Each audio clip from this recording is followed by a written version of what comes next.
HBO has a new documentary out about the backstory of the Obama campaign and the people who made it happen, the people in the trenches, the back rooms, most of them very young.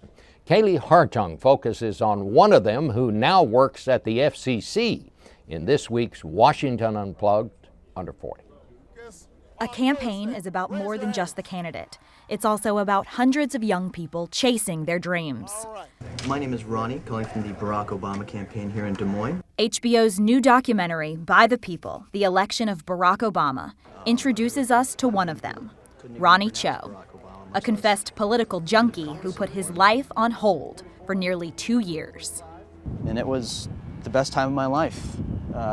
One of the most difficult things I've ever been through, but just in terms of emotionally, intellectually, physically exhaustive work, and it paid off. Ronnie joined the campaign just weeks after Obama announced his candidacy. Very fortunately, I got a call from Mitch Stewart, who was our Iowa caucus director and a hero of mine, and he said, "You want a job?" And I said, "Yes." He says, "When can you be here?" I said, 2 weeks. And he says, "All right, well, it's going to be a great ride." And that was just probably the biggest understatement he's ever said. Yeah. He left his job in Arizona's Department of Commerce, where he worked under another early Obama supporter, Janet Napolitano. And he started where most young people do, at the bottom of the totem pole.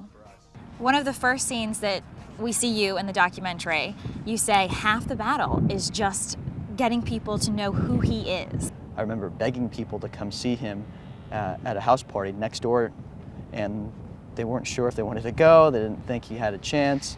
And then you see in this mall, just this past January, packed with millions of people. We've come a really long way. And HBO was along for the ride. The cameras first met Ronnie in Iowa. Now, there were plenty of campaign staffers that those folks at HBO could have chosen to follow.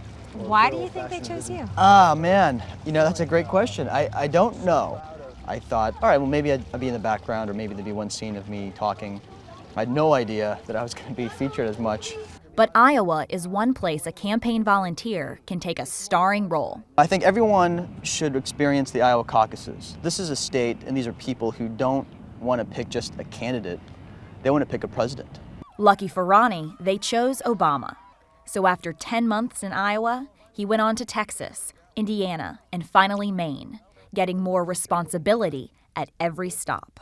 Ultimately, I got to run my own state and hire my own staff and manage the campaign in a targeted state, and I was happy to do that, and I felt proud to be a part of our victory. And he wasn't the only one. I'm so proud of you, how you handle and how you work, honey.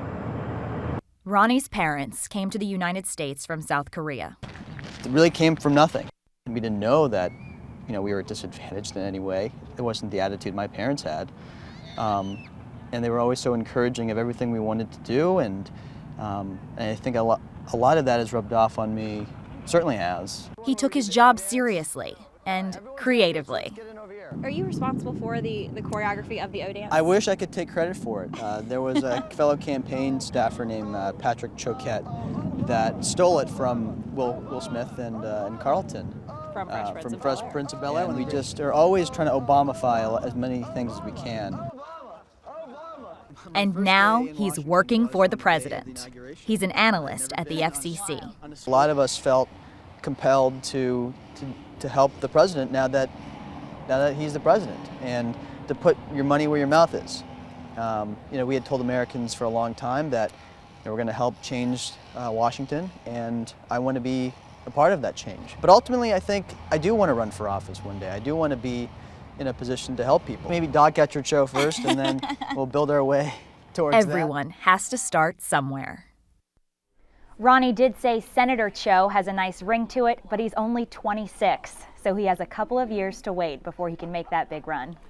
I thought, Kaylee, what's so interesting is how here's a kid who starts at the bottom of this campaign and wound up managing the campaign in one of the states. Which one did he wind up running? He was out in Maine, started on the campaign in Iowa, spent 10 months there when he was 24 years old. By the end of it, he was running the state of Maine's campaign. We hear so much about young people who do want to make a difference, and this really underlines that if you're willing to get out there and try, put in your time, you can really make a difference in a campaign, and this is just proof a of that. remarkable example of that. Thank you so much, Kate.